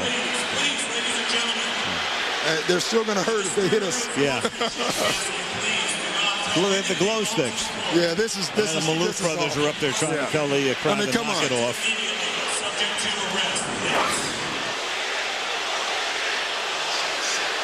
Hoiberg is going to go to the line to shoot a technical foul here. That's how it begins. That's how it starts. Play continued at the other end. This is the technical foul that Hoiberg makes to make it a 13-point game. Now we watch go back this to what right here. After that. Bam. That's the first one, and that's the retaliation. And I thought you could see the angles of the officials. They couldn't see Garnett. They couldn't see the first one. So, you know, unfortunately, and the fans are seeing it now, the officials didn't see Garnett throw the first punch. Right. You know, they were in a tough spot, the officials, because they were blocked out of it, Al. But in my opinion, if you see them both, either both guys have to go or both guys get attacked. As it turns out, for the moment, we know that Peeler has been ejected. And again, on a team with a 7-man rotation, he is one of those 7. You also have Bibby, the guy who plays in front of him, with 4. So Adelman will really be short now. You can see them getting tangled up here, and Garnett kind of grabs his arm, and that's what leads to that. But, you know, that started it. But the big play was back down on the other end, and that's where they missed it. Watch Garnett throw the elbow right here. After the next shot, you'll see it. Meanwhile, this is Stojakovic. Normally shoots over 90% from the free throw line, but missing the first. It's a double technical on that end, so he makes 1 out of 2. It's a 14-point Now watch this. See, that's the punch, and that's the retaliation. First elbow, bam, back, retaliation. Both are elbows, except for Peeler's was above the shoulders, and that's where Peeler should be thrown out, because it was above the shoulders. And Peeler does get thrown out. Rodney Buford, who's played just a couple of minutes in this entire series, comes into the game. But again, you make the point, Al. We were just talking about the 7-man rotation of the Kings. Mike Bibby has 4 fouls, so he has to sit out. Peeler's out of the game, so he has to sit out. So now they're in a lot of trouble. And Darius Ngala, a guy who could also come in and help out a little bit, doesn't really match up well against the Timberwolves. The best part of that was Garnett, after getting hit, was thinking about it and then backed off. Yeah. So he caught himself afterwards, but very dangerous move by Garnett on that elbow. He could have easily been thrown out of this game and maybe even suspended for the next game. Exactly. And you can't do that in a game like this. Flip Saunders, the coach of Minnesota, gets to pick the free throw shooter from the Sacramento Kings.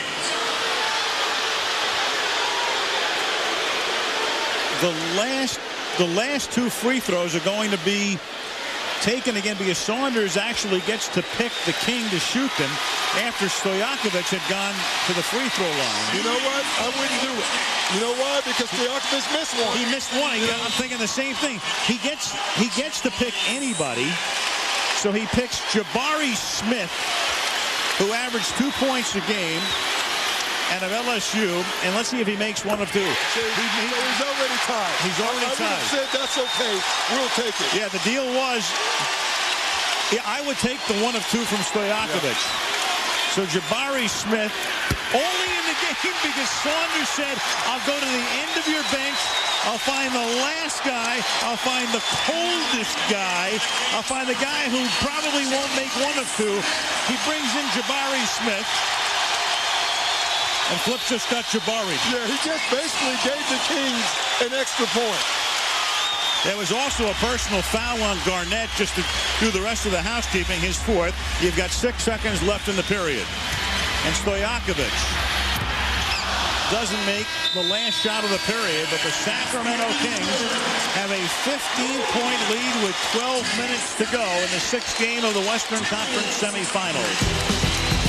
Sacramento 78, Minnesota 63 at the end of 3. This presentation of the NBA on ABC will continue after this message and a word from our ABC stations.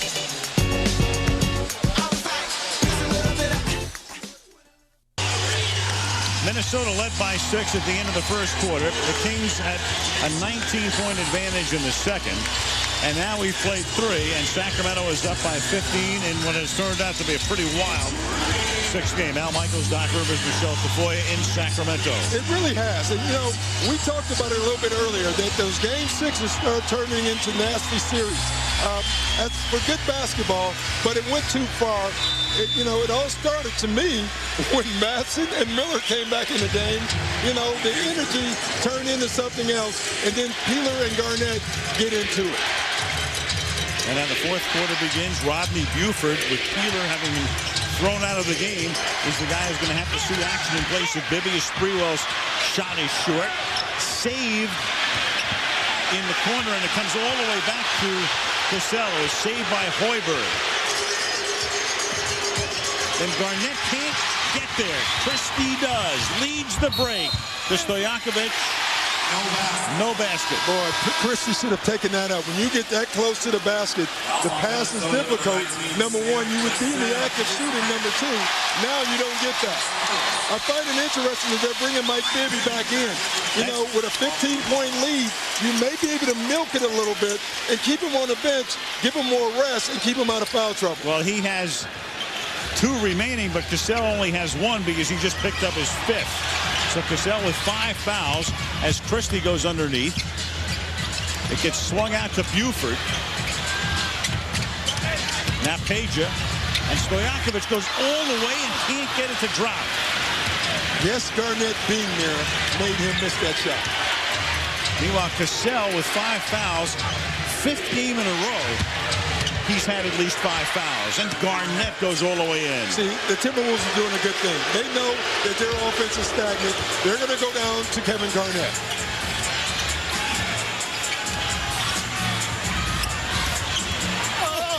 Christie. He couldn't get it to drop. And underneath it's Miller and Garnett. And it's come back the other way. See, 2 plays in a row. The missed layup by Stojakovic was caused because Kevin Garnett was standing there. That one Garnett contests. On the offensive end, Garnett scored. So he's starting to impose his will in this game.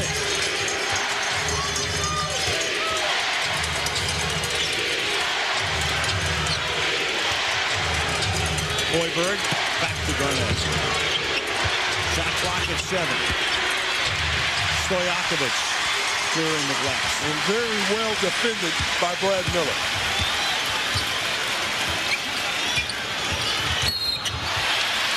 And Hoiberg with a foul.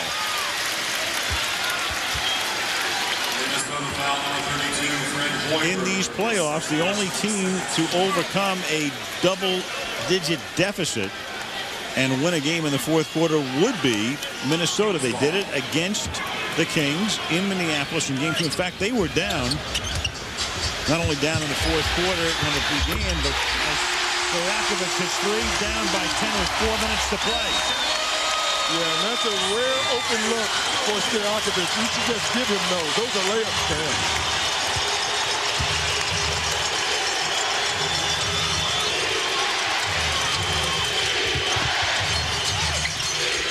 Szczerbiak. It'll count. And he goes to the line. You know, Rick Adelman, you can look at him. He's looking at Brad Miller and whoever committed that foul. Listen, if you're going to give up a layup, give it up or foul him. You cannot give up a 3-point play right here, right on the bump. He cannot be allowed to make this shot. Those are extra points that your team is giving up. And Rick Adelman is complaining about that this morning.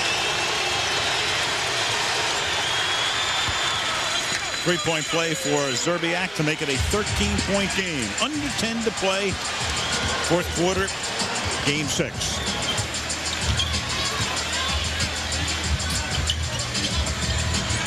Bibby.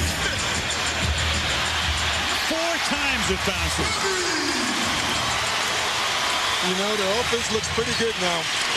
Right, Bibby's back on the floor. Big difference. Timeout.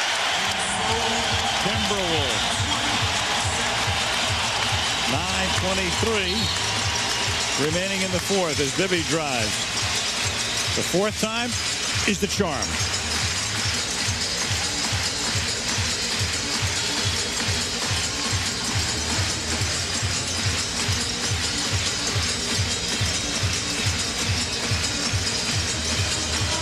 Winner of this series gets to meet the Lakers.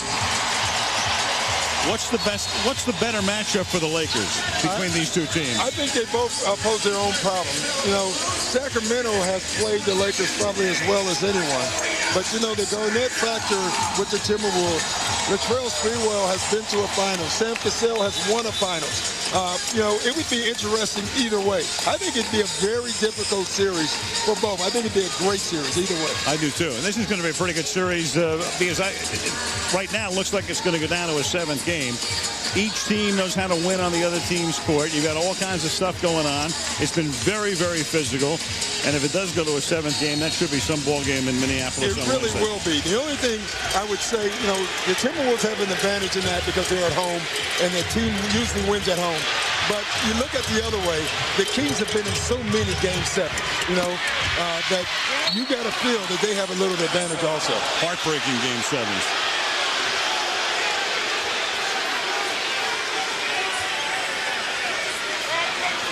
And with this much time, anything can still happen in this game. Oh, we've seen it. We're not putting this one in the refrigerator. No. The second 3-point. Look at Rick Adelman. Look at him. He's saying foul, guys. If a guy has a layup, you cannot allow him to lay it up. This is the playoffs. Foul him. And Bibby fouled him, and that's 5 fouls as Szczerbiak goes to the free throw line. 5 now. 13-point lead. Checking with Michelle again. Wally Szczerbiak is doing what he's doing out, wearing a brace around his lower back with a pad inserted to protect those broken bones you talked about. So you've got Cassell with a bad back, Wally recovering and wearing that brace and a pad to protect him. Al? And on the other side, Bibby with 5 fouls and Peeler ejected from the game. Three-pointer from the corner by Buford. So Buford, who would not have gotten out of his sweat clothes today, had Peeler not been thrown out of the game, hits a big three. Wally Pitt. And Cassell banks one in. See, that's, you look at Bibby with that 5th foul. He came in with the team with a 16-point lead.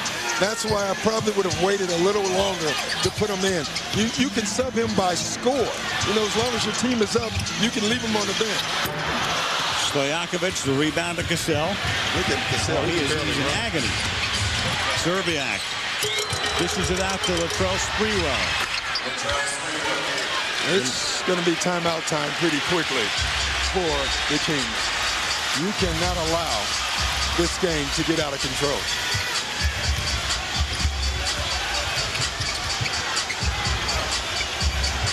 Buford. Miller the tip. Miller. Great job by Buford. He gets the 1-3. The assumption would be he takes the second one. Instead, he penetrates, which was a great move. Divac enjoyed it on the bench. 13-point game. Cassell all the way. See, that was caused because of Bibby's 5th foul. Normally, Bibby would have been standing there when Cassell came off. Bibby was scared to get involved because he's worried about committing that 6th foul. Cassell has 13 points. Buford trying to get it inside to Miller. Miller gets lucky and lines up with the basket. I'll tell you what, great pass, though. Buford put that pass. The only guy who could have got their hands on that was Brad Miller. It's down and out in football. Cassell again. Wow. Scores it, boy. That's the 3rd 3-point play in a row. I'm looking at Rick.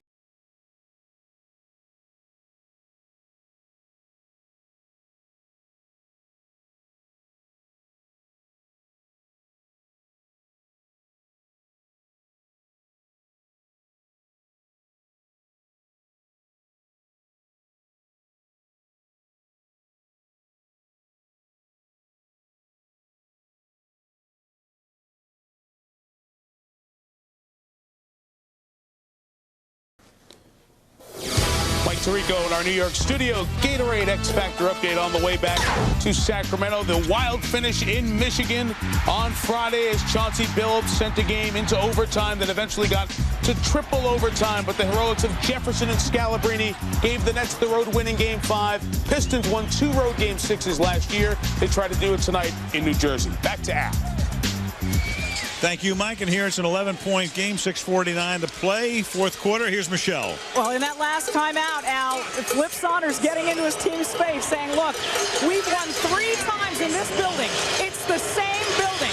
If we make 3 stops and score 3 times, this game changes completely. Al? And meanwhile, Cassell just adds a free throw.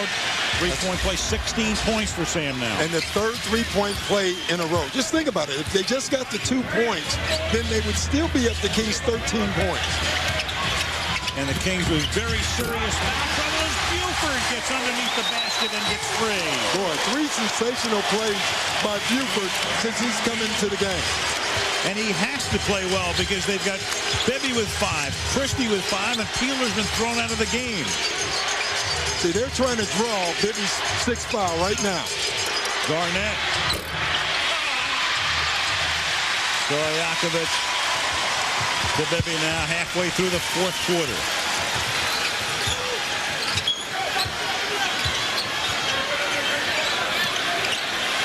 Weber guarded by Sprewell. Szczerbiak comes over to double. Bibby circles back. 4 on the clock. Sprewell with the rebound. And then Miller reaches in and commits the foul. 5:43 left in the 4th. It's a 12-point game. Rodney Buford, fourth-year guy out of Creighton, off the bench and right into the fray.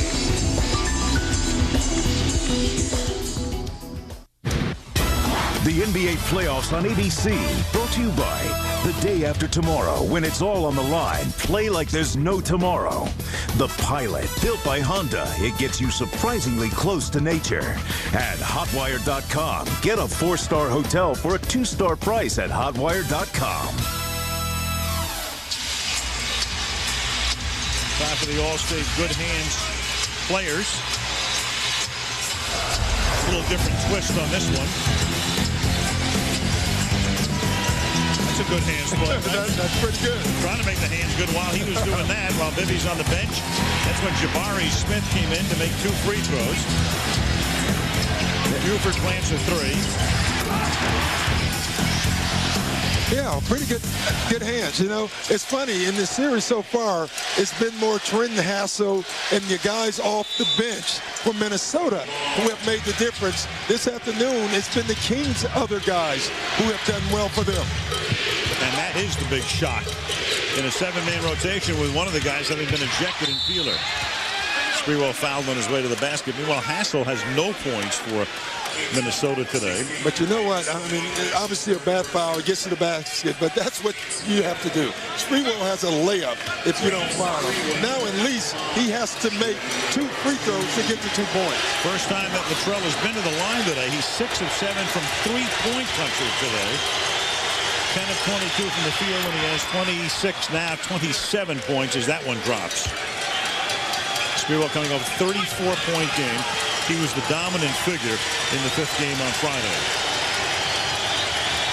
And I think Garnett's been a little too quiet, you know, in this second half. See, they just saved 2 points out. Again, and I'm harping on this fouling. I mean, they just saved the bucket and the 3-point play by fouling. Good foul. Kings by 11. Bibby with those 5 fouls. Stojakovic to Buford. Taken out of the air by Garnett. Everybody in the joint wanted goaltending. It was not goaltending. The ball was below the rim, and it had no shot of going in. Hoiberg out of the corner rims it out. You know, it's not only if it's above the rim, it has to have a shot of going in. That was not going in.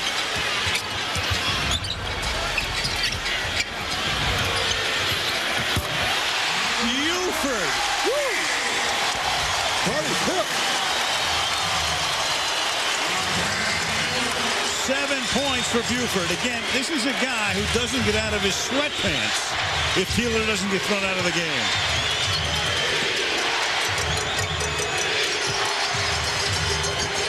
Zerbiak. Wow. The one thing they're doing that Flipson is asking them to do is attack the basket. They're doing that. Buford played in only 22 games this season. His high in any one of those would be 6. He averaged 1.9 per game, and Stojakovic can't get it to fall with 4 minutes to play, and Minnesota will inbound. Here's the call. Yeah, that's a good call to me. I mean, I don't think it has any chance, but Buford is not shy today. He's just going to keep putting it up. And on the other end, 5th foul by Brad Miller, and the 2nd bad foul in a row in the backcourt. I mean, these are fouls. When you have a lead, you can't do 2 things, Al. You can't turn the ball over to give the team easy shots, and you can't foul with no shot clock moving. And Brad Miller has done that twice now. You see 3 on the cusp of ejection or disqualification as they each have 5 fouls, and Peeler is already gone. It's a 10-point game as Zerbiak tries to cut it to 9. But I look at the clock. It's 24 seconds on the 24-second clock. You know, so the Timberwolves get to walk down the floor and get 2 points without the clock moving at all. 9-point game, under 4 to play in Game 6. Elimination game for Sacramento. If they win, 7th game on a Wednesday. Weber has it blocked by Garnett, but he also got his arm, and that is 5 on Garnett. I think everyone in this building has 5 fouls right now. I'm telling you, this goes to overtime. It really is. You're getting a uniform back on. And then everybody would turn the sets off. Not Chris Rivers. No, yeah, that's right. Weber misses the first. So, you know, again, the foul, he contested the shot, didn't get it, fouled, so no layup, and now he misses his first free throw. And his second. It's just amazing in these playoffs in every series. And big ones are being missed. Sprewell collection.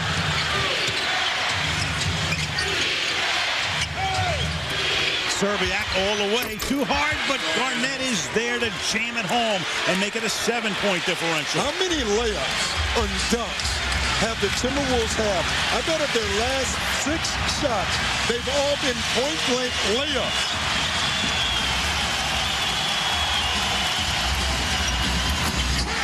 Weber. Big shot. Again, tossed by Bibby. The elbow pick and roll. 3 minutes to play. Hoiberg from outside. Buford high for the rebound. Buford has come in and done an excellent job. The unlikeliest of heroes. Weber loses it. Taken away by Garnett, but gotten back by Bibby to Miller, who gets hammered by Cassell, and that's going to be his 6th foul. So he's out of the game. I didn't think it was a flagrant foul, but in my opinion, it was an excellent foul. He stopped the bucket, even though that was his 6th foul. But at this point in the game, it's too important to give up easy shots.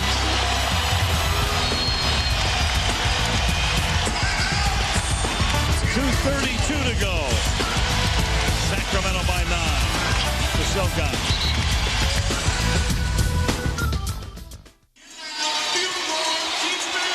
In commercial, Sam Cassell, who had already fouled out of the game, also got a technical foul. We'll watch the play. We'll watch it unfold. Here comes the foul. That's 6, trying to stop the layup. And then on his way to the bench, he'll pick up the tee.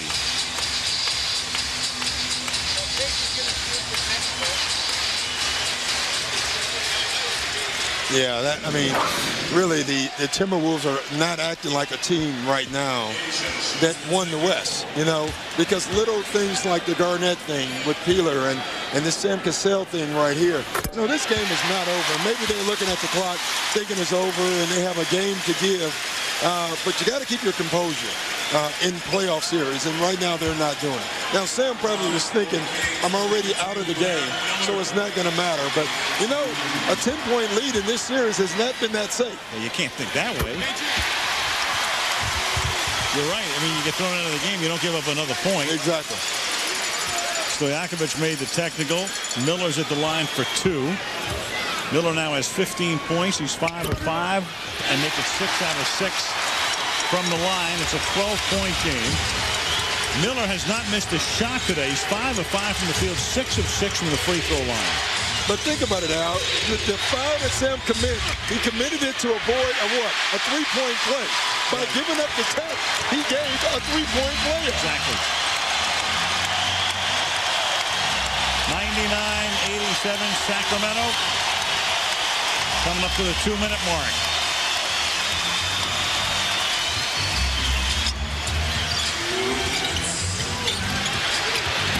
Weber. Into triple digits they go, and they're going to go back to the Twin Cities for a 7th game on Wednesday. Yeah, now this game is over.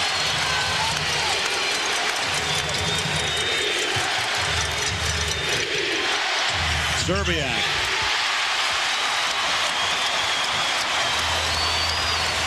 In the history of the NBA, in Game 7s in the playoffs, the home team has won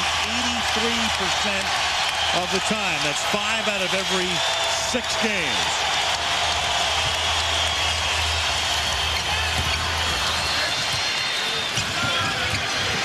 .120 to play.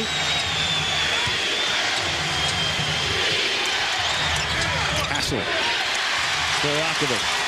Timberwolves will go home after the game. Kings, of course, will stay here and then travel on Tuesday.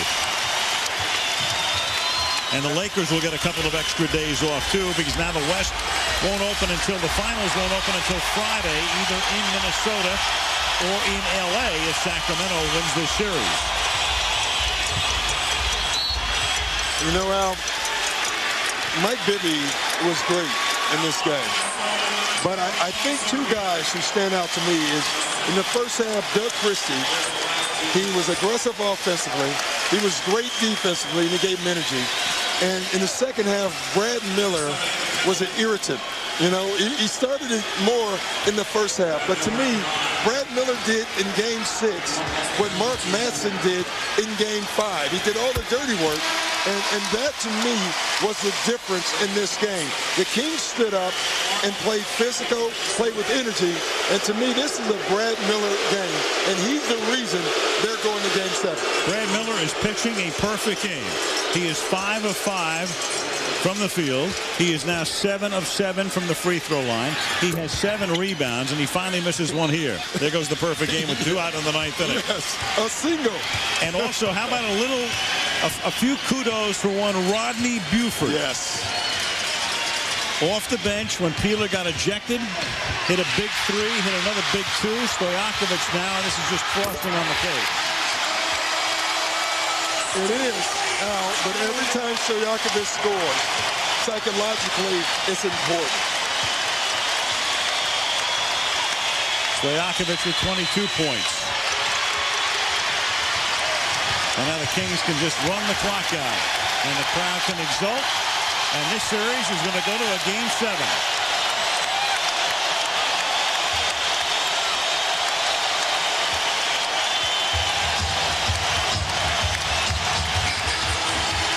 It's going to be a great Game 7. It should be.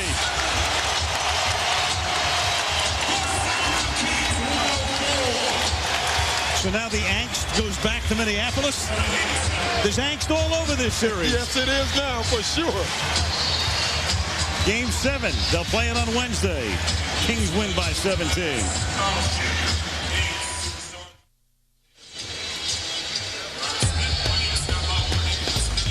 This series tied now at 3 games apiece. Sacramento wins it by a score of 104 to 87. So 2 days off and then a 7th game to determine who will meet the Los Angeles Lakers in the Western Conference Finals.